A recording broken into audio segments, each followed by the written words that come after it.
السلام علیکم ورحمۃ اللہ وبرکاتہ۔ محسن انسانیت صلی اللہ علیہ وسلم کا حسن سلوک ازواج مطہرات کے ساتھ۔ حضور نبی کریم صلی اللہ علیہ وسلم کی بیرونی زندگی اور خانگی زندگی کے عمل کو سر انجام دینے کے لیے اللہ جل شانہ نے خاص وسائل اور اسباب مہیا فرما دیے۔ چنانچہ آپ صلی اللہ علیہ وسلم کے سامنے ایسی دو جماعتیں موجود تھیں جنہوں نے اس ضروری فرض کو ایسی خوش اسلوبی اور احتیاط کے ساتھ پایہ تکمیل کو پہنچا دیا کہ ساری دنیا کے سامنے حضور نبی اکرم صلی اللہ علیہ وسلم کی تمام زندگی خلوت و جلوت کی ایک مکمل تصویر رشد و ہدایت کے لیے موجود ہے۔ پہلی جماعت صحابہ کرام رضوان اللہ تعالی علیہم اجمعین کی تھی اور دوسری جماعت ام المؤمنین رضی اللہ تعالی عنہن اجمعین کی تھی، جنہوں نے من وعن حضور صلی اللہ علیہ وسلم کے تمام حالات و معاملات خلوت بلا تکلف امت کے سامنے پیش فرما دیے ہیں، تاکہ حضور صلی اللہ علیہ وسلم کی زندگی مبارک کا یہ روشن شعبہ بشرافت انسانیت کے حصول کے لیے واضح ہو جائے۔ ازدواجی معاملات و معمولات۔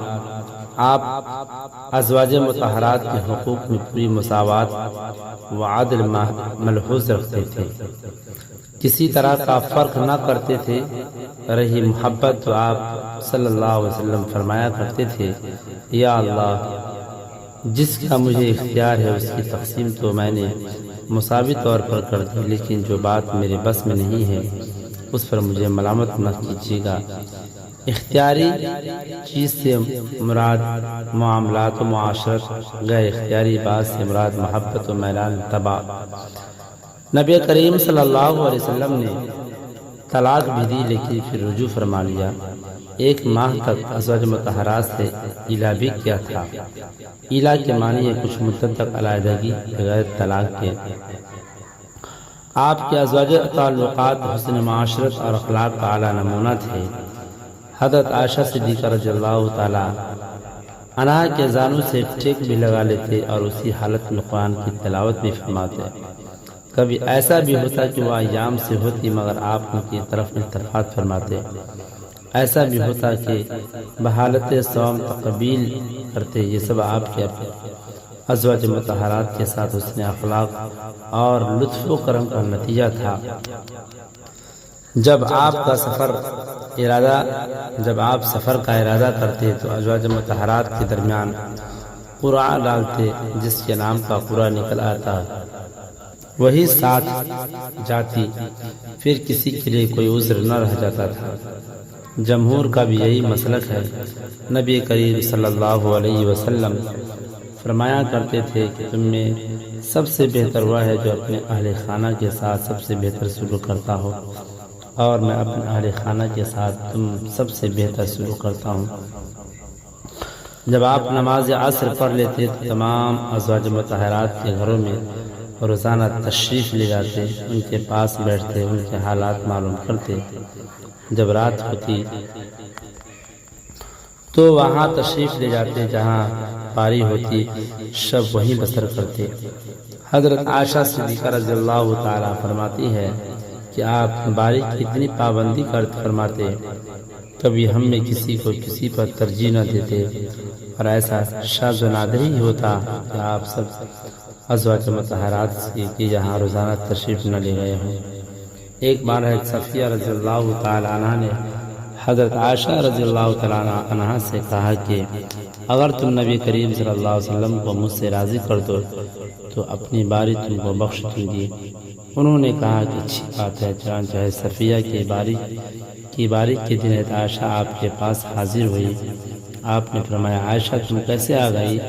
واپس جاؤ، یہ تو صفیہ کی باری ہے۔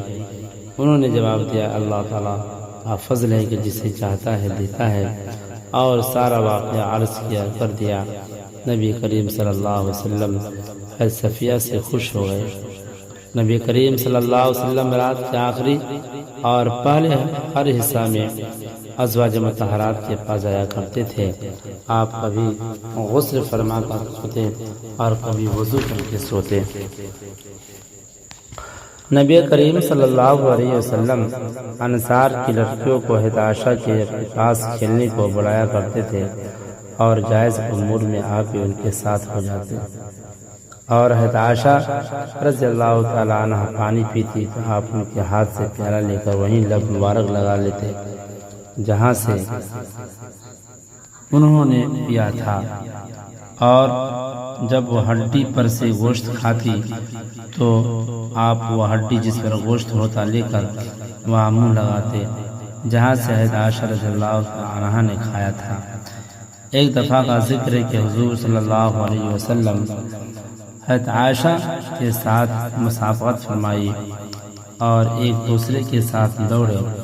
حضرت عائشہ رضی اللہ تعالی عنہ دوڑ میں آگے نکل گئی، پھر کچھ زمانہ کے بعد دوسری مرتبہ دوڑ ہوئی تو حضرت عائشہ رضی اللہ تعالی عنہ سے حضور صلی اللہ علیہ وسلم آگے نکل گئے۔ وجہ یہ تھی کہ پہلی مرتبہ حضرت عائشہ رضی اللہ تعالی عنہ عام جسم کی تھی، دوسری بار کے وقت بھاری جسم کی ہو گئی۔ حضور صلی اللہ علیہ وسلم نے فرمایا پہلی مرتبہ مجھ سے تمہارے آگے نکل جانے کا، آج تم سے میرے آگے نکل جانے کا بدلہ ہے۔ بعض اوقات ازواج مطہرات ادھر ادھر کے قصے یا گزرے ہوئے واقعات بیان کرتی تو آپ برابر سنتے رہتے، خود بھی کبھی اپنے گزشتہ واقعات سناتے۔ سیدہ حضرت عائشہ رضی اللہ تعالی عنہا فرماتی ہے کہ آپ ہم میں اس طرح ہنستے بولتے